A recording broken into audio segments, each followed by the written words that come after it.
I may have been going overboard today. Just a little bit. I had an idea and followed its path.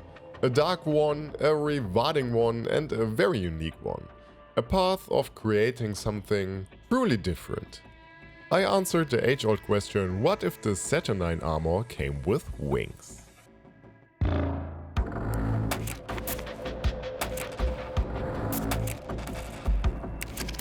And when my subject lay in front of me, I couldn't help it but thinking about a Night Lord. Maybe as a proxy for a Demon Prince. But first let's build a base out of some Soulblight Gravelord components, these decorative glass rocks and some green stuff. I placed these little glass rocks onto the base so it creates something like an old ruined cathedral. I only filled the underside of this bit up so it's not as hollow as the Rogel Dawn tank. When the shape of the base was roughly as I wanted it to be, I filled in the recesses with green stuff and texture paint. I also shaped the remaining green stuff in a way that they are matching the ruins. After that I cleaned up the miniature and roughly assembled the arms and legs of him. I can only say that this kit is very rewarding when it comes to posing the miniature. The ball joints are very well covered in the end and it felt very natural as well. I guess that's why I also love the Dreadnought kits from the Horus Heresy so much, especially the Contemptor ones. But I sidetrack here.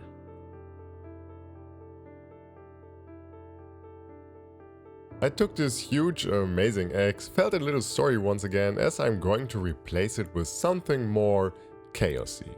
I was thinking about the blade of a Demon Prince here, creating something like a glaive or guandao. It seems like a big weapon, but we have a big miniature here as well.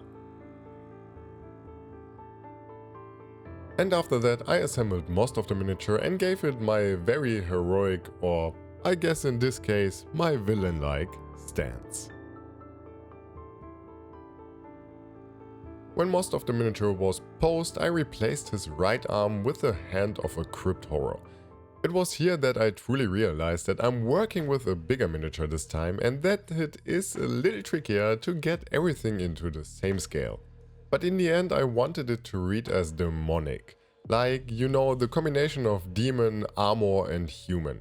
So I added a bit of green stuff here to make it look like it's fused or grown together. And I smoothened it with my soft silicone sculpting tool and engraver. And after that I built the rest of the miniature, placed it onto his base and waited for it to dry. And went on with his weapon. Because after he stood there in his Shakespeare-like stance, I realized that the demon sword would look a bit off, as it really was a little bit too big for him. So an Ogroid's falchion was chopped in the same manner and placed onto the stuff, creating a very brutal looking weapon in my opinion. I guess the most correct term would be a Chinese guandao, sorry if I butchered that name. And after his weapon was done, I created the main feature on him. The wings.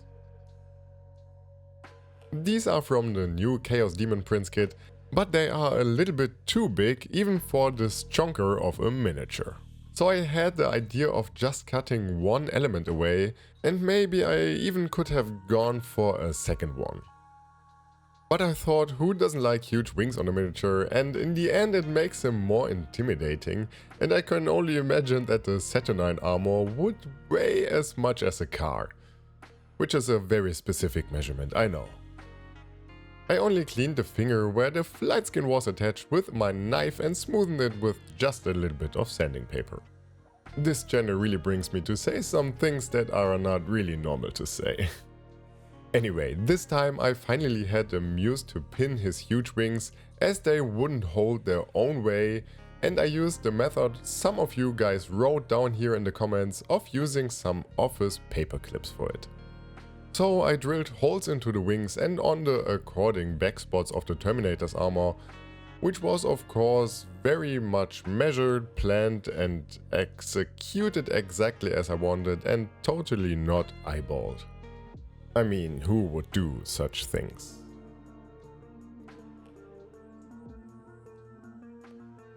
And as I am an absolute profi and totally know what I'm doing, I clipped Clippy to a fitting length and glued him into his new home, using some super glue. And when that was dry, I covered most of it with green stuff that I just roughly stuck between the armor and the wing, so it will look like it's growing out of there. I just pressed it on and into the miniature until it won't go any further. When it had nowhere else to go, I smoothed out the connections between the wing arm and the armor and tried to make it look like it's becoming one thing. I wanted it to look like it's fusing together and it's like breaking out of the armor.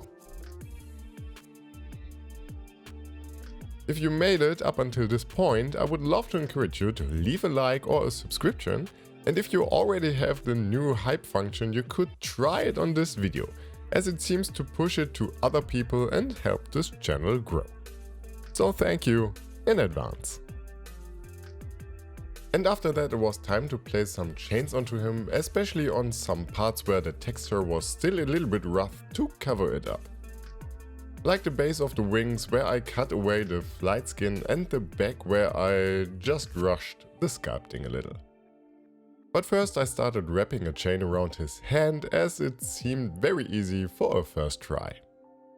I used physics and gravity as a friend here.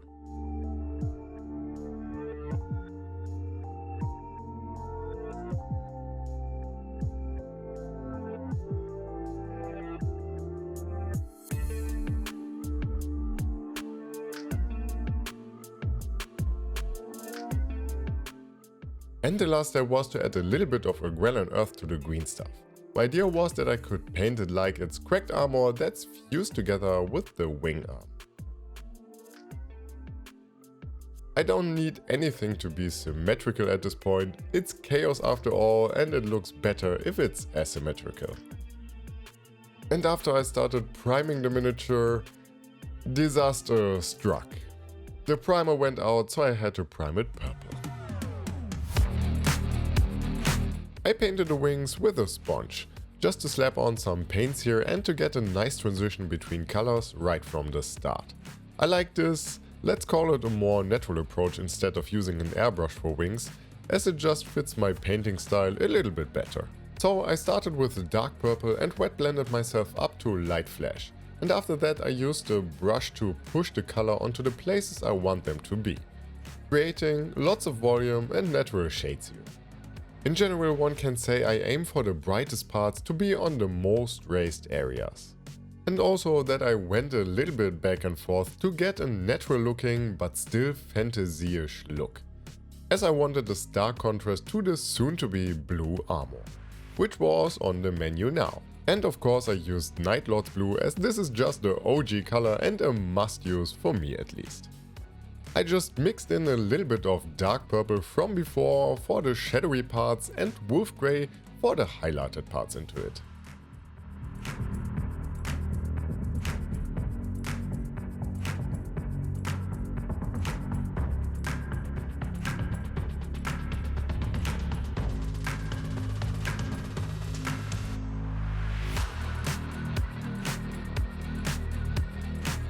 After that I painted the hand because I forgot it. It just blended in too well, I guess. And I came to his weapon, the chains and all the joints and inner armor works that got a coat of dark silver. When these were done, I painted all the armor trims with dark bronze. And it is at this point that I want to thank all my amazing patrons who with their support make the show possible. So if you also want a little bit of voting power, behind the scenes material and access to my Discord server, feel free to join.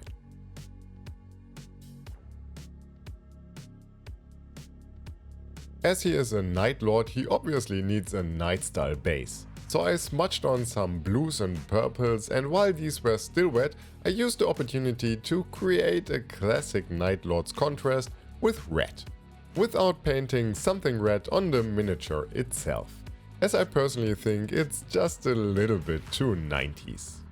So his base got an OSL-like paint job of red, magenta and white from a light source out of the scene here.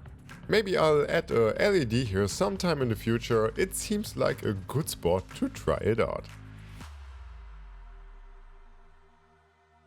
After that it was time painting the fingers between the flight skin in the same manner as the armor to tie everything together.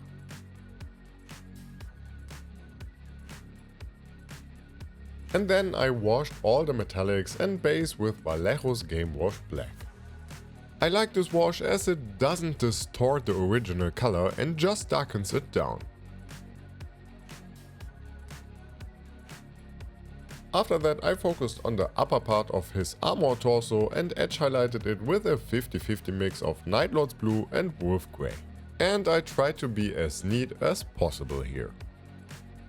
Once that was done, I painted his claws and everything that is bone with dark rust and elfic flesh wet blended into each other. I did that 2 times to achieve the most linear transition between these two colors.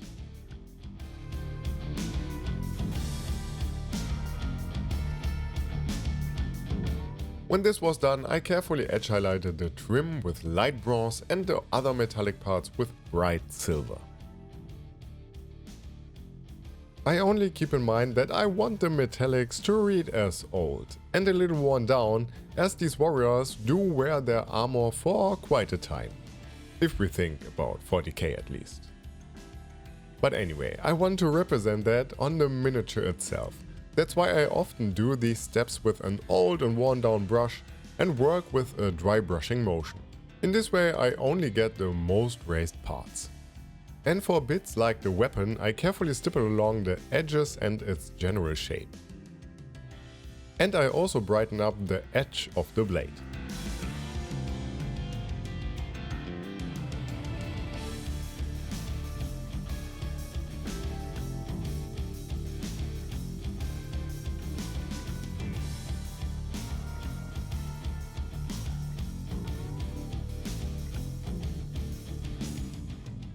After that he got his obvious red eyes that I painted with gory red and a little bit of white and came to the most Night Lord's defining thing. The lightnings. I painted these with turquoise as a foundation, more or less roughly mapping out the lines of the lightning itself. And going brighter with blue-green and a very precise, somehow zigzaggy motion with white. So one could say every time I go brighter with the color, I also try to be more precise, so it creates a very natural looking glow effect. I would recommend do not rush this process as it takes a little bit of time but is ultimately very rewarding in the end.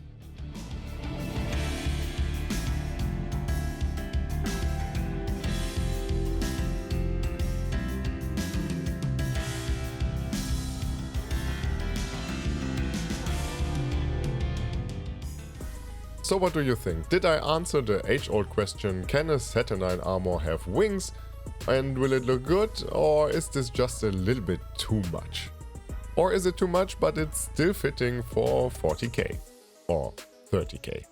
But anyway, that's it for today guys. Thanks a lot for watching and we are going to see each other in the next one.